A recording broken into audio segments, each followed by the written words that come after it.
हरिओं नमो नमः सर्वेभ्यः। श्रीमत्पाणिनी वररुचि पतंजलिनां महर्षिणां चरणकमलेषु नन्नम्ये।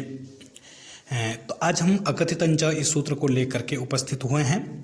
तो इस सूत्र को हमने विशेष रूप से पूर्व कक्षा में पढ़ लिया था। यहाँ पर हम स्पर्श मात्र करेंगे इसका। ये कहता है अपादानादि विशेषैः अविवक्षितं कारकं यद्भवति तत्कर्म संज्ञकं भवति। ठीक है, अर्थात अपादान आदि की यदि विवक्षा नहीं है तो वो कर्म संज्ञक होता है, अर्थात पंचमी विभक्ति की जगह वहाँ पर द्वितीय विभक्ति ही आती है। वो किन धातुओं के योग में आती है? अकर्मक धातुओं के योग में। वो अकर्मक धातुएं 16 है जो यहाँ है। द्विष्याच पचदंड रुधि प्रचिच्ची ब्रुषासु जिमथमुषाम कर्मयुग स्याद अकथितन तथा स्यान निह्री कृष्वहाम।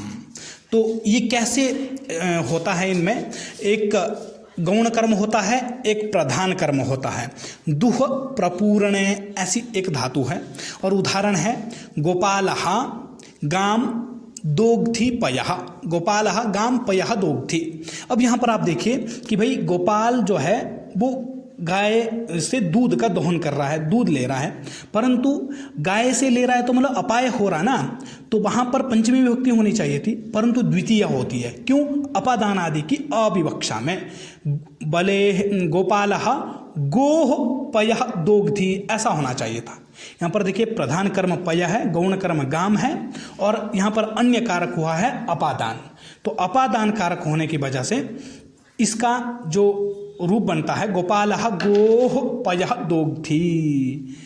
ठीक है, पयः पयसी पयांसी ऐसे रूप चलते हैं। याच यांचायाम ऐसी धातु है। और उदाहरण देखिए वामनः बलिम याचते वसुधाम। अब वामन क्या करते हैं? बलि से वसुधा पृथ्वी की याचना करते हैं। अब यहाँ पर देखिए बलि से याचना की जाती है तो इसका मतलब क्या हुआ? ये पंचमी अर्थात अपाय हो रहा है ना बलि से वसुधा का। तो यहाँ पर पंचमी विभक्ति होनी चाहिए थी वस्तुतस्तु, परंतु यहाँ पर द्वितीय विभक्ति होती है अपादान आदि की अविवक्षा में।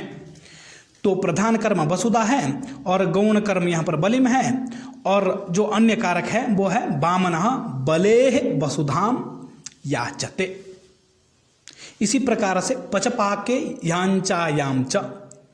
ठीक है, उदाहरण क्या है इसका? रामः तंडुलान ओदनम पचत। अब यहाँ पर देखिए मुख्य कर्म जो प्रधान कर्म है वो ओदन है और जो गौण कर्म है वो तंडुलान है। तंडुलान में द्वितीय विभक्ति हुई है और यहाँ पर जब आप ये देखोगे कि भाई अन्य कर्म गण्य कारक जो है वो षष्ठी कारक होगा। रामः, ये रामः देखिए षष्ठी विभक्ति में क्या होगा? रामः तंडुलानाम ओदनम पचति। ठीक है, तो ये होगा कर्मा ये अपादान आदि की अविवक्षा में। तो आगे उदाहरण आता है राजा गरगान शतम दंडयति। ऐसा उदाहरण है। ठीक है, प्रधान कर्म यहाँ पर शतम है और गौण कर्म यहाँ पर क्या है? गरगान है।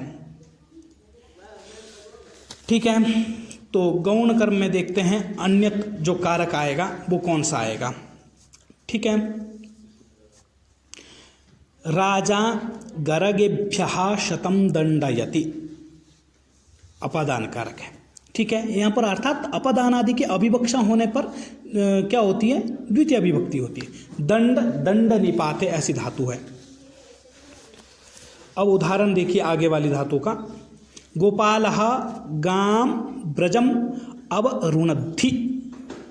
इसमें भी सेम वही है, प्रधान कर्म देखना है और अप्रधान कर्म देखना है। प्रधान कर्म में द्वितीय विभक्ति होती है और अप्रधान कर्म में भी द्वितीय विभक्ति होती है, परंतु अप्रधान कर्म जो है उसमें पंचमी विभक्ति भी प्राप्त होती है। ठीक है, तो इस बात का विशेष ध्यान रखना। बाकी यही क्रम सभी धातुओं में चलेगा। इसमें देखिए अधिकरण कारक है गोपालः गाम ब्रजे अवरुणद्धि। रुद आवरणे ऐसी धातु है। ठीक है, प्रच गीप्सायाम उदाहरणम पांथः माणवकम पंथानम पृच्छति। प्रधान कर्म पंथानम, गौण कर्म माणवकम और गौण कर्म का जो अन्य कारक है वो क्या है? अपादान है। पांतः माणवकात पंथानम पृच्छति। ची चयने ऐसी धातु है। बटुः वृक्षम फलानि अवचिनोति। अब प्रधान कर्म देखिए यहाँ पर फलानि गौण कर्म वृक्षम और गौण कर्म का जो अन्य कारक है वो है अपादान। बटुः वृक्षात फलानि अवचिनोति। ब्रू व्यक्तायाम वाचि। गुरुः माणवकम धर्मम ब्रूते। प्रधान कर्म धर्मम और गौण कर्म यहाँ पर माणवकम और गौण कर्म का अन्य कारक जो है वो क्या है, संप्रदान है। गुरुः माणवकाय धर्मम ब्रूते। इसी प्रकार से अन्य सभी धातुओं का यहाँ पर हमने शास अनुशिष्ट इतना यहाँ तक इन धातुओं का प्रयोग किया है। आगे भी इन्हीं धातुओं जो 16 धातु हैं आगे भी वो इसी प्रकार से आप देख सकते हैं, प्रधान कर्म और प्रधान कर्म। ठीक है, राधे राधे।